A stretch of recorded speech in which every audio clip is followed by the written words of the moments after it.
Oi pessoal do Espiritismo para Todos, bem-vindos a mais um vídeo do canal. Meu nome é Clarissa e nesse vídeo a nossa conversa vai ser sobre fluidos, natureza, qualidade e propriedade dos fluidos.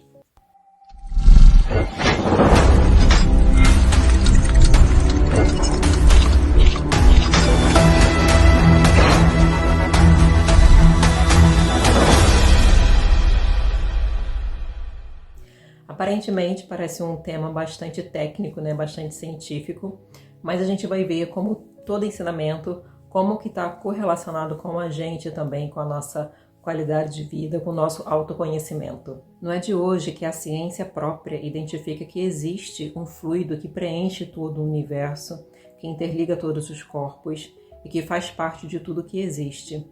E de fato a espiritualidade então vem afirmar para a gente que esse fluido existe, ao qual chamamos de fluido cósmico universal, que eles vêm explicar para a gente que é uma matéria elementar primitiva. E aí estamos agora já falando da natureza dos fluidos. E o que vem a ser elementar primitiva? Elementar é tudo que é o básico, o simples, o bruto. E primitiva, né, que vem de primeiro, que significa toda a matéria bruta também, que pode vir a ser modificada. E os espíritos vêm explicar para a gente que o fluido cósmico universal, ele assume dois estados diferentes de ser.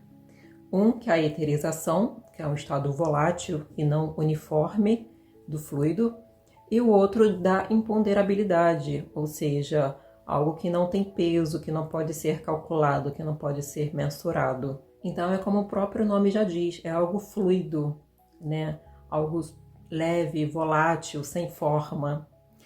Só que o interessante é que, por mais que ele seja esse material sutil e impalpável para a gente, como ele está sempre sofrendo transformações, modificações o tempo todo, servindo a todo o universo em diversos graus evolutivos, pelo fato dele estar interligado aqui a gente no momento, né, planeta ainda inferior, em matéria densa, ele acaba, mesmo sendo sutil, sendo de uma natureza mais grosseira, se a gente for comparar com outras regiões mais evoluídas espiritualmente, onde a matéria consegue ser ainda mais etérea, né? Mais leve ainda, mais sutil ainda.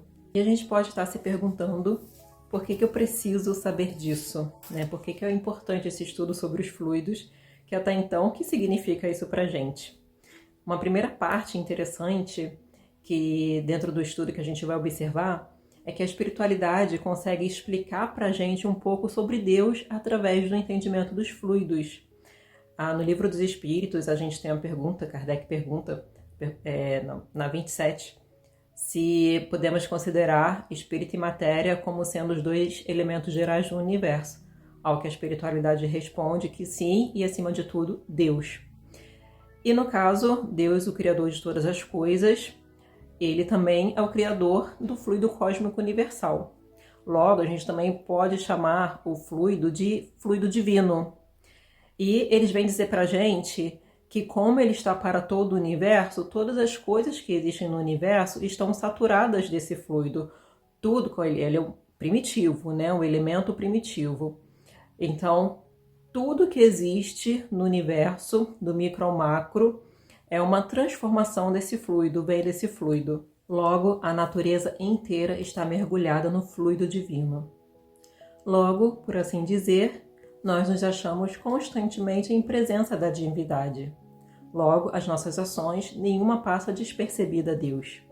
Logo, os nossos pensamentos estão sempre em contato ininterrupto com o pensamento de Deus. Logo, faz sentido a gente dizer que Deus conhece o mais profundo do nosso coração, que de fato acontece por isso, e vem de encontro com o ensinamento do Cristo, quando ele diz que nós estamos nele como ele está em nós. E entendendo então que Deus está ao nosso lado o tempo todo, que está dentro de nós o tempo todo, a espiritualidade tem um ensinamento muito bonito que tem lá no livro A Gênese, no capítulo 2, onde eles dizem o seguinte: que para estender a sua solitude a todas as criaturas, não precisa Deus lançar o olhar do alto da imensidade. As nossas preces, para que Ele as ouça, não precisam transpor o espaço, nem ser ditas com voz retumbante, pois que, estando de contínuo ao nosso lado, os nossos pensamentos repercutem nele. Os nossos pensamentos são como os sons de um sino, que fazem vibrar todas as moléculas do ar ambiente. E falando agora sobre as propriedades do fluido, aproveitando esse gancho em que a gente comentou sobre transpor o pensamento, a propriedade dos fluidos são algumas das modificações que a gente consegue entender até então desse fluido cósmico. Então, uma primeira propriedade do fluido que eles vêm ensinar pra gente é que ele é um transporte dos pensamentos nossos. Acredito que todo mundo tenha passado pela experiência, vive a experiência de estar pensando em alguém e essa pessoa faz o contato, né? Ou o contrário, a gente faz contato com uma pessoa e ela diz, estava pensando em você agora. Certamente é um efeito desse pensamento que transporta através do auxílio desse fluido e pela lei de atração também, né? São as leis todas, elas funcionam em conjunto, as leis divinas ou naturais, mas matéria e espírito, como dois elementos do universo, elas duas andam juntas, né? A matéria é um instrumento de serventia ao espírito. E esse fluido funciona, então, como um transporte dos nossos pensamentos.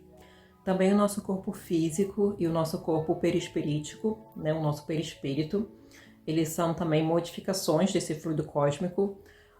Os nossos corpos, eles são uma série de combinações, na verdade, né, do fluido cósmico, mas eles vêm dizer pra gente que um dos mais importantes é justamente o fluido vital, que é também uma propriedade, né, uma transformação do fluido cósmico. Então, o fluido vital que dá vida, que dá energia, né, o que nos faz movimentar.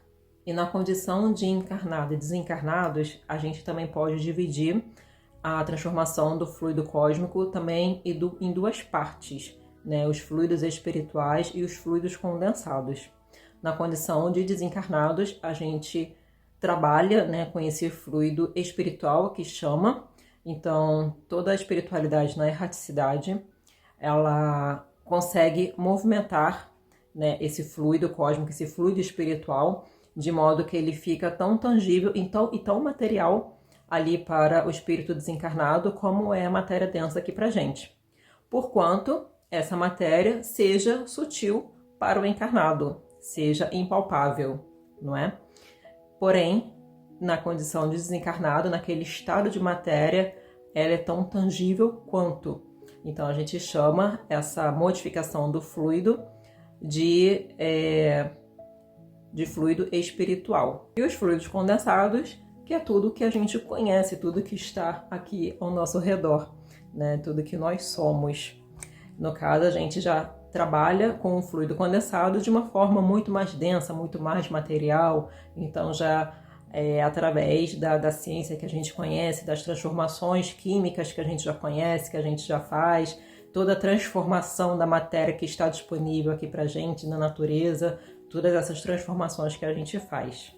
Agora, é interessante a gente pensar que todas as criações que a gente vê, então, levar a efeito na matéria, quando ela sempre passa pelo pensamento, certo? A gente precisa idealizar, imaginar e para depois tornar aquilo real.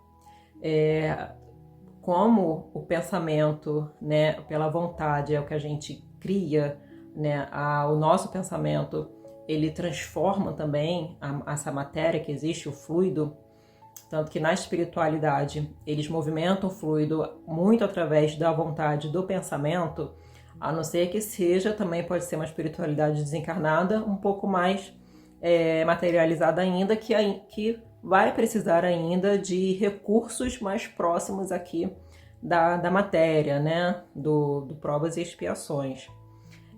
Porém, tanto existe essa movimentação de forma consciente, como existe inconsciente também, porque ele é uma matéria neutra a princípio, né? Então, a partir do momento que a gente idealiza, imagina, a gente está criando isso no campo mental. A gente não vai estar vendo, porque está num outro elemento de matéria, porém, a espiritualidade ali desencarnada já consegue identificar, já está no mesmo estado elementar, aquela matéria da espiritualidade. Então, Tudo que a gente cria hoje aqui, né, a gente criou antes no universo e lançou isso então, né, através da imensidão. Essa ideia, esse pensamento, essa criação, isso é interessante porque isso cria uma responsabilidade, né, com o que a gente está idealizando, com o que a gente está pensando. E quando a gente lança essas criações, a gente vai encontrar alguma repercussão, né, de atração ali, de semelhança. Como ela percorre por imensidão ao infinito, aqueles ali que se identificarem com aquele pensamento, com aquela ideia, seja negativa, positiva, inferior, superior, eles vão se atrair até nós. Isso é interessante porque a gente vai entrar logo em seguida falando sobre as qualidades do fluido.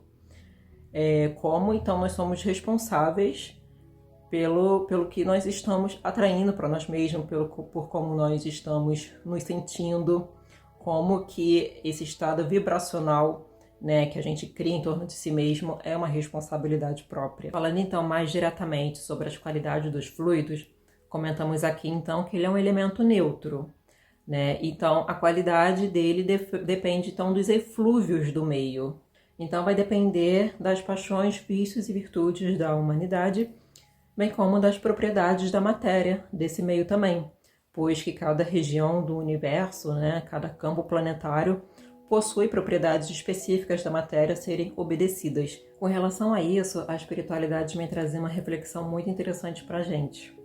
Que eles dizem o seguinte, que muitos comentam, né, que se pode evitar a influência de pessoas mal intencionadas, né, ou espíritos mal intencionados. E eles comentam que sim, sem dúvida, e que na verdade é muito simples, porque basta a vontade do homem.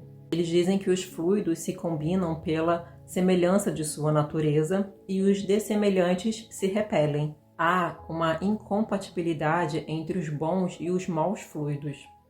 Então, por exemplo, né, eles dão esse exemplo, né? O que a gente faz quando a gente está num ar poluído?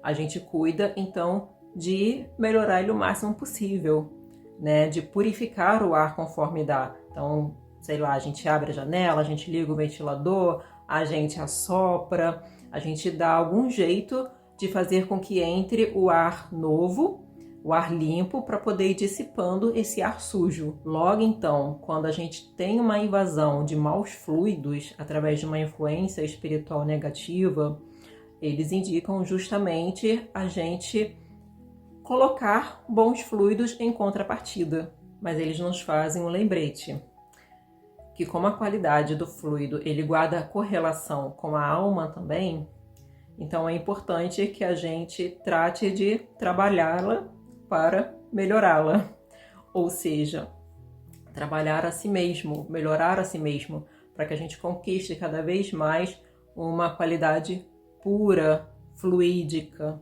ao nosso redor, dos nossos pensamentos.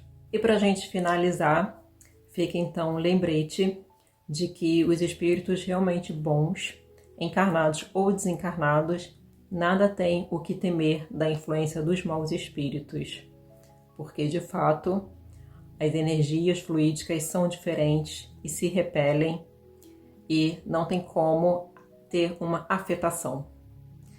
Mas que esse não seja o pensamento, né, que o pensamento seja sempre da gente estar espalhando, transbordando o que há de melhor na gente, sendo esse instrumento divino da melhor qualidade possível dentro do nosso alcance. Um beijo grande, até a próxima!